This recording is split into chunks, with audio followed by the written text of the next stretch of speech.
అందరికీ నమస్కారం. నేను అనుకోకుండా ఈ నెల 11వ తారీఖున బాత్రూంలో జారిపడడం, ఆ తదనంతరం జరిగిన మేజర్ ఆపరేషన్లో 4 గంటలు ఆపరేషన్ చేయడం జరిగింది. ఆ ఆపరేషన్ చేసిన తర్వాత ఆ మొదటి గండం నుంచి వెళ్ళి గట్టెక్కడం జరిగింది. దాదాపుగా మీ జనగామ నియోజకవర్గ ప్రజల యొక్క దీవెనలు, ప్రార్థనలు, వారి యొక్క ఆశీర్వాదాల వల్ల నేను తొందరగా కోలుకోవడం జరుగుతుంది.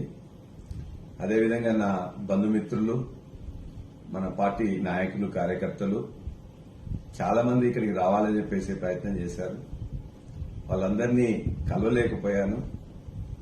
ఖచ్చితంగా డాక్టర్స్ 2 వారాలు ఎవరిని కలవద్దు, మేజర్ సర్జరీ అయింది, మీరు కూర్చోగలిగి నిలబడగలిగేంత వరకు మీరు దయచేసి ఎవరిని కలవద్దు అని చెప్పేసి స్ట్రిక్ట్ గా ఇన్స్ట్రక్షన్స్ ఇచ్చారు. ఇన్ఫెక్షన్ వస్తుంది. ఆ పెద్ద ఆపరేషన్ కి కనీసం 2 వారాలను కలవద్దని వారు చెప్పారు.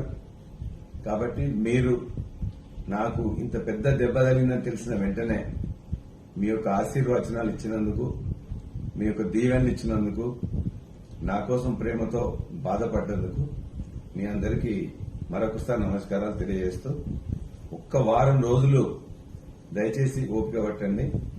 నేను మీతోని త్వరలో కలవాలని, మీతో మాట్లాడాలని, మీ యొక్క కష్ట నష్టాలు పంచుకోవాలనే దాంట్లోనే ఉన్నాను. మీకు మరింత సేవలు అందించడానికి ఒక్క వారం రోజులు మీరు ఓపిక పట్టినట్లయితే ఖచ్చితంగా తొందరగా కోలుకొని మీ యొక్క సేవల్లో నిమగ్నమైతా అని చెప్పేసి ఆశిస్తూ మీ అందరికీ మరొకసారి నమస్కారం తెలియజేస్తున్నాను.